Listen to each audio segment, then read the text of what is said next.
New Thought Media Network. We are a global broadcast network of positive music, media, and entertainment, inspiring humanity's evolution along the journey of enlightenment and creating a world of love, peace, empowerment, and prosperity for all. New Thought Media Network.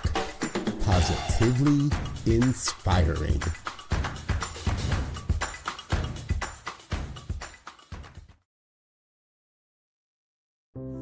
What if you had a place to return to every day for peace, clarity, and connection? The New Thought Ministry of Prayer offers live morning and evening prayer, along with a growing library you can access anytime.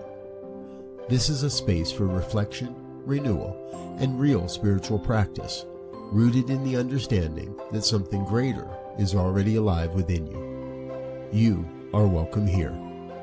Join us live or watch anytime. The New Thought Ministry of Prayer, part of the New Thought Media Network. Come, take a moment for what matters most.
Hey everybody, Tracy Brown here, and it is time for the Inclusive Church.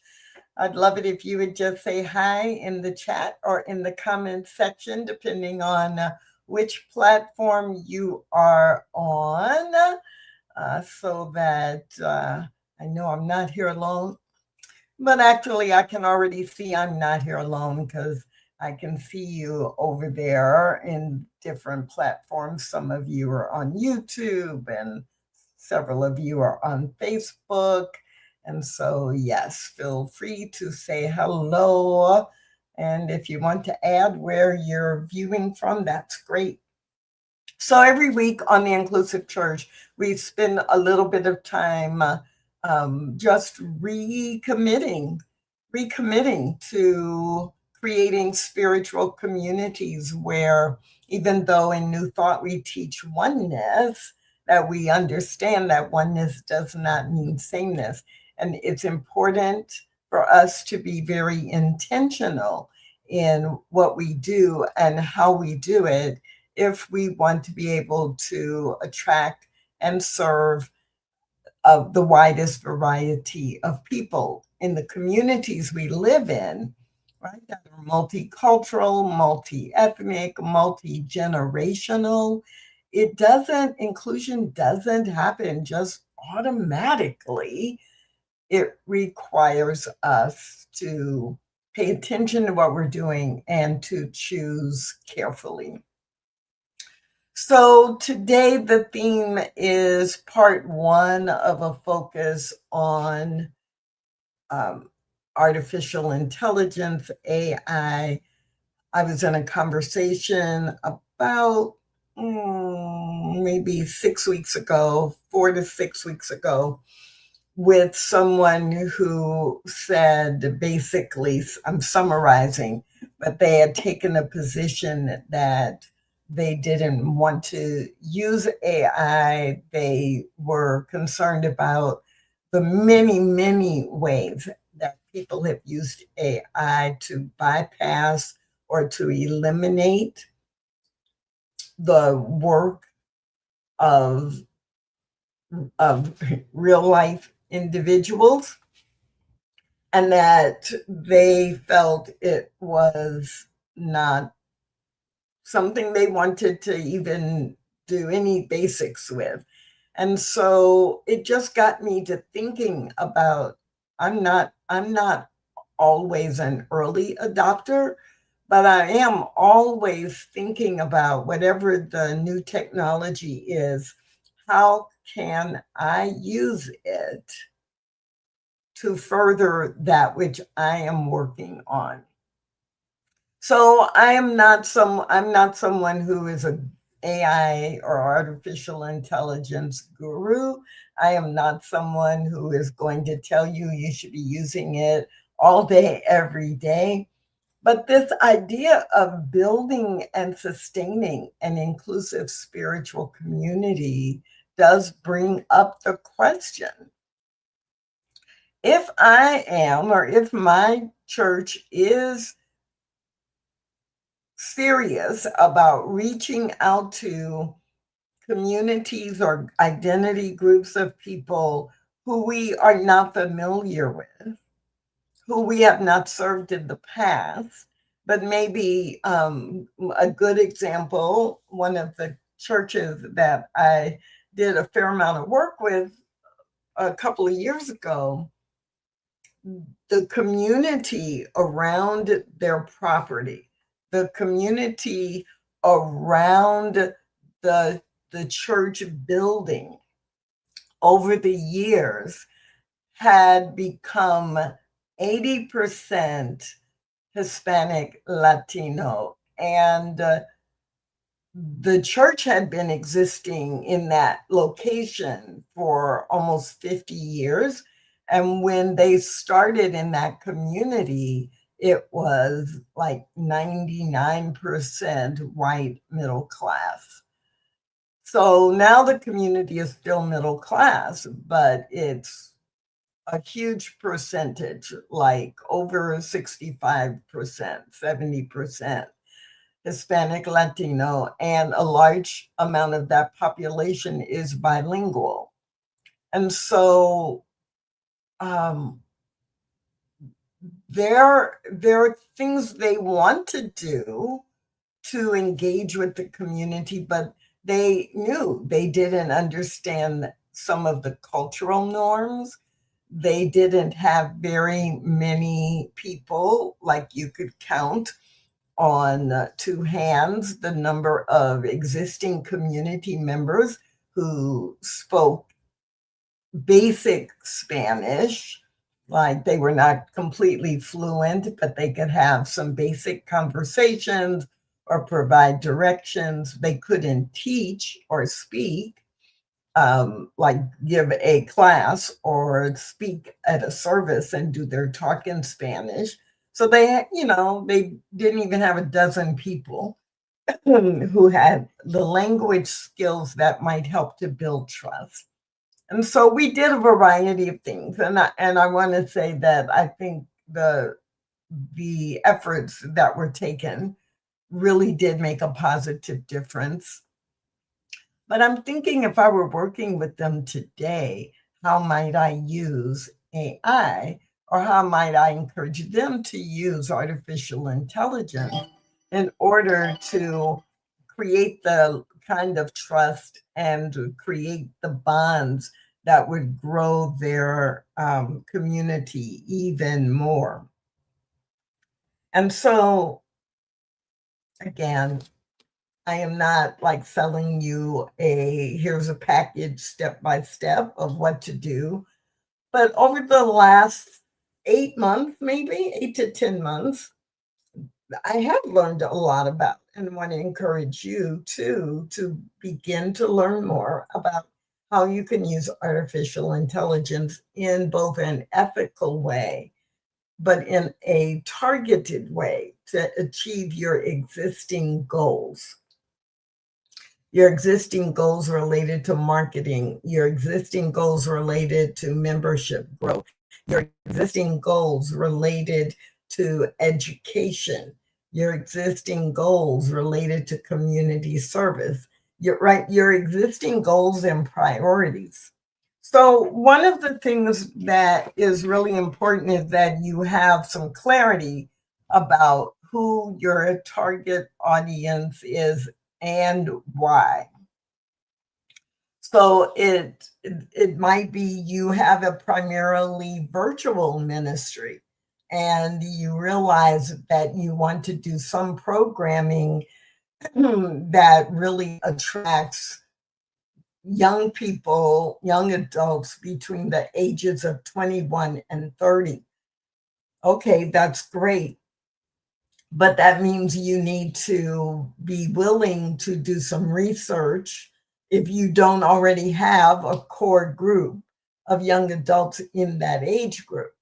And so, there are non-AI things that you could do, right? You could connect with a local college or university and enlist or get input and feedback from young adults in that age group. You could invite some of them to help you design programming um, that they know would attract either themselves or their friends, about how to utilize spiritual principles in their lives based on the challenges and the goals and ambitions of people in that particular age group. It's always great if you can have one-on-one conversations and meet people in real time. You can also use AI to do some surface level research around what are the challenges and what research proves or demonstrates that.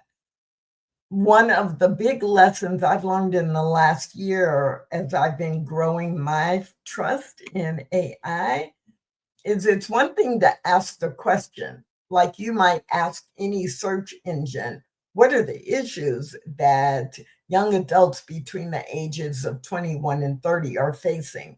And it's going to give me an answer. But if I'm using AI more fully, I might ask that question, but in the prompt, I'm also going to say, provide me with the resources used to provide this information and outline it for me in a way that I can use it for a discussion with the leadership at my church. So it's going to give me the information, but because of the prompt I use, it's also going to organize it in a way that I can facilitate a meeting about it.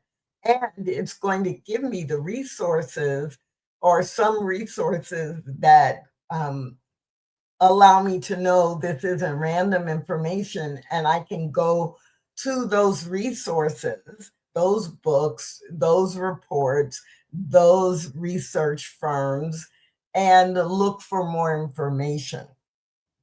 So your AI prompt is more than just an internet search through a browser. You want to ask it to format it in a way that you can use it, or, it might be what I just described, or another example could be, let's say that one of the target groups that we wanted to increase in your community. Let's say that you are looking for a demographic that is young Black families or parents with school-aged children who happen to also be African American. And so there are, again, depending on how you do the prompt, it's what are the demographics in my city or in this county for African Americans with 2 or more children. and what parts of town do they live in? What parts of the county are they prevalent in? And I might ask, is there a pattern related to careers? Or I might ask, is there a pattern related to employment? And part of that would not just be to assess income, not that so much as, oh wow, if I see there are a large percentage that the employment is in education or in healthcare, that's going to help me determine places that I might reach out to reach the adults that I'm trying to reach. And then in the prompt, I'm going to also be very specific. Am I doing this for just brainstorming? Or since I know I'm doing it for marketing, I'm going to say, summarize, this information. And then I'm going to use AI by having the prompt go on to say, please recommend a social media campaign that will target and reach this group. I want 24 social media posts and suggestions for where to post, where and when to post. Because the advantage of AI is that it's going to take all those different factors and it's going to give me an action plan or an outline step by step of what I can do. Now, my experience has been if I use AI for general social media posts in a situation like that, I'm going to need to edit the social media posts, right? So if I were doing this for my home spiritual community, CSL Dallas, I would be putting that in there, somewhere in there, that social media posts that are in alignment with the culture and tone and voice of CSL Dallas, because AI can reach out on the internet and find that. Now, if I'm doing just a generic campaign, I did this, I don't know if it was 2024 or 2025. I decided that from a spiritual place and for a spiritual community, that I was going to help them do a post every day during Pride Month. And so I did use AI to help with that because I wanted leaders and achievers who identified as LGBTQ plus in one of those categories. And I wanted historical contributions. So I didn't have to edit those so much because they weren't specific to spirituality. We did some things in the design that then made it clear that a spiritual community was posting this.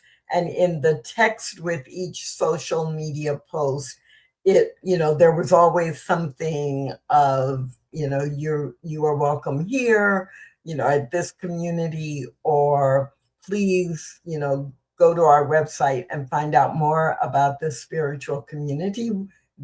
We'd like to be your spiritual home. Things like that were in the text. But having social media come up with 40, we did need 40, but we wanted some extras. 40 social media posts featuring achievers and leaders who identify as LGBTQ plus. It saved hours and hours of manual researching that. So you absolutely want to be clear about who your target is and why you're targeting them. And that means you have probably already done some research, right, about who you are trying to add to your community, or what group or groups you're trying to expand within your community. Another way that you can use AI to really support you, especially from the perspective of marketing first and then teaching second, is using the graphics features. All of the major AI engines or platforms now have really, really good graphics design and development, as long as you give it good information, right? Or enough information that your graphics then reflect your church's color schemes or wording that you would use that is in alignment with your own community. And I had a little conflict around this. I'll just be honest, because I do like to go to the stock photo sites where individual photographers or artists are submitting their work, and either submitting it and allowing it to be used for with an attribution of their name or their website, or where I can purchase it and buy a license, a royalty license to use that photo, because I really like supporting the work of real human beings who are creative and who are providing resources. And it felt like I was beating my head against the wall, because for all the things I would be doing, I would be looking for graphic images or photos that had people from different ethnic groups all in the same photo. Like I could find photos that were Black families, or I could find some photos that were Latino or Asian, and I could definitely find, the majority of photos were white men or white women. But even in putting in a prompt like diversity or multicultural. Typically, if I would put in multicultural, it would just give me, and there's 6 people in the photo, it would give me 6 people who were people of color from one particular identity group, versus having people from multiple cultural groups in the same photo in an office or at a church or in the park or right. It was really frustrating because there were so few options, and maybe half of the options I could find, everybody else was using them as well. So in using AI, I was able to begin to practice with different prompts so that I could have, 2 people who were of Asian descent and one person who is using a wheelchair, and another 3 people who were of African descent, and 3 people who were white in different age groups. And I still don't have a huge collection, but in putting in different prompts, different ways, I found I can create the imagery that is in alignment with what we say about being multicultural or multi-ethnic. And it doesn't mean that I always do that. There are plenty of times for when I will use an image, that is only reflecting one specific group. But in the course of a full class or a full presentation, then I will make sure that the graphics or the images that I use will reflect different groups of people for different slides or for different pages in the book. Marjorie, it's such a great question. Do you recommend that our work be cited? And so if we're using AI, this is a really hot conversation right now because there are people who are like, yes, but I put in all the prompts and then I tweaked it and I did 16 rounds of edits. And so it really is my work.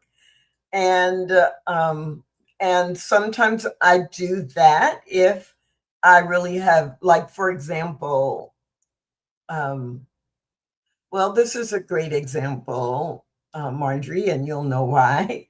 So I am teaching a class, and I wanted a benediction that I would use for the entire 5 weeks of the class.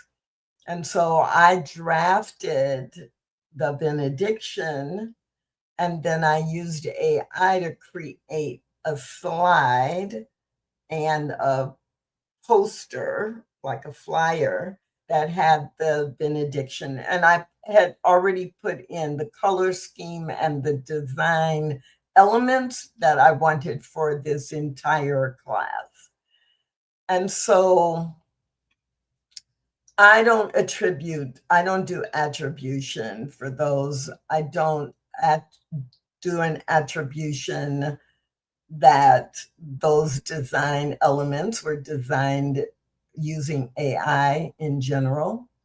But on the other hand, if I'm doing an ebook and some of the research, maybe a third of the research, I had ideas and I made up the prompts, but I used AI to actually research more and then give me more information.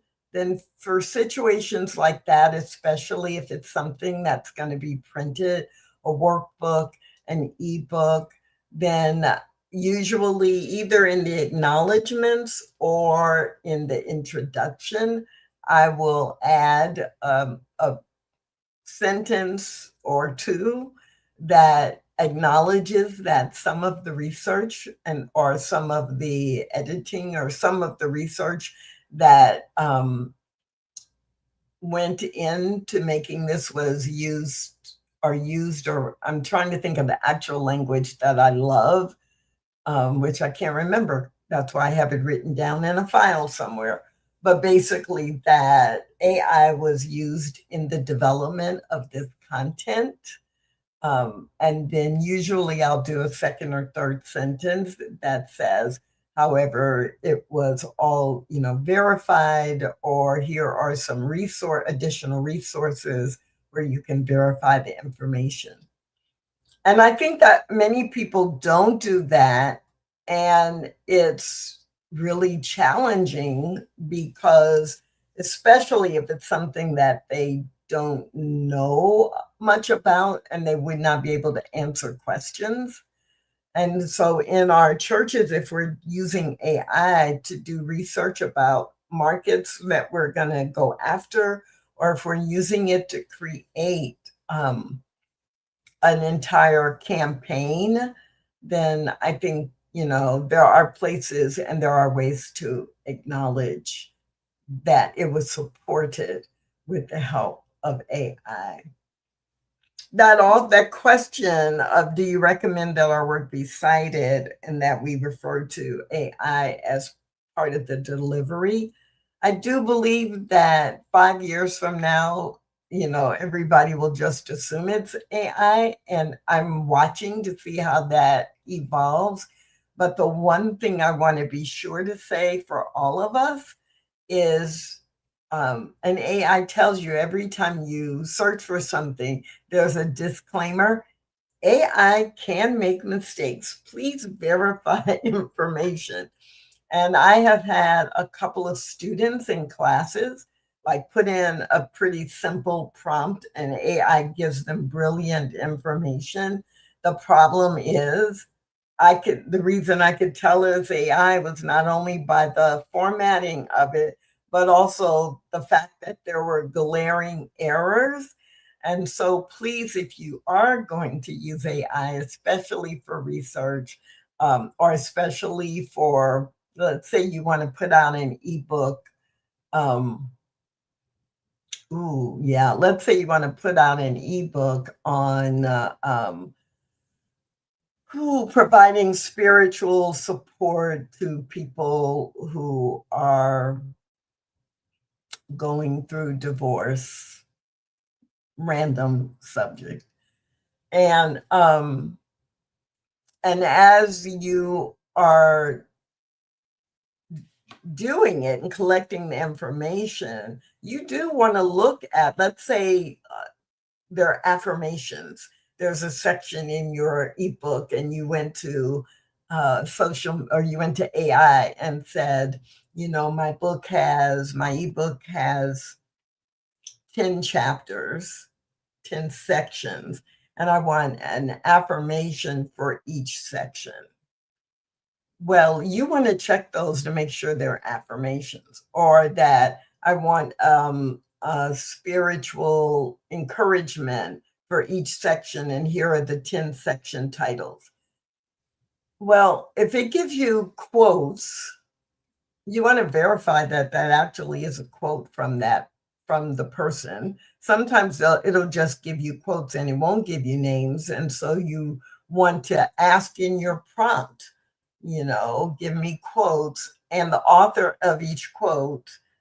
And sometimes I'll say, and links to things they have written, because I want to include that as additional resources at the back of the ebook. But I also do it because I want to be able to go double check. Did they actually, where did they actually write that? Or when did they say it? So we do have to do our due diligence with using AI, but it can cut out, 2/3 of your research time and give you a place to start. So just a few more tips or ideas for you using AI. Of course, you want to use it in order to reach specific targets. What are the decision-making norms in a certain culture? Or one of the ones that I've used or done in the last 6 months is I was giving a talk about supporting people after the death of a loved one. And it dawned on me that, what might be common culture in the United States, in the US, we have people from so many different places around the world and so many different ethnic groups. And so I used AI to give me bereavement rituals in different ethnic and cultural groups. And I had done some research around this probably 15 years ago, related to when I was working with a large hospital system.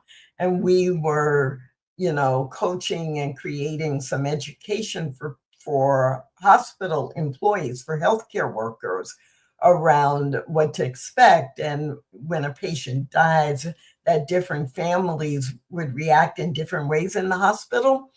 And there were things that really were very practical. So I already had some background knowledge, but when I used AI to give me bereavement rituals, I still needed to go and verify from different points of view before I was ready to share that. So AI can be a helpful tool. It can limit your research time. It can shortcut some of your visual design element time, but we still have the responsibility to check out and confirm the information that we use. So what I think I'll do next week is actually come with some examples of specific prompts that you can use that will give you information that can be helpful for you in being more inclusive in your spiritual community. And I also want to spend a little bit of time just on this question of AI stepping in to do spiritually grounded coaching or practice. So that's what we'll be talking about next week. But for today, that is going to be our show. What we are talking about is the use of AI in order to support your commitment to being more inclusive of people from different identity groups. My name is Tracy Brown, and I am here and look for you to be here with me next Tuesday or every Tuesday at noon Mountain Time. That's it for today. See you again soon. Thanks for watching The Inclusive Church with Tracy Brown. Join us again next week at 12 noon Mountain Time.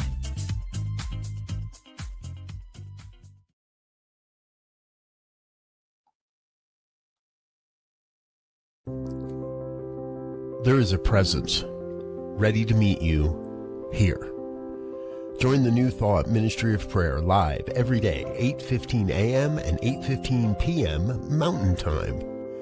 Enter a field of intention where prayer is spoken and something deeper is revealed.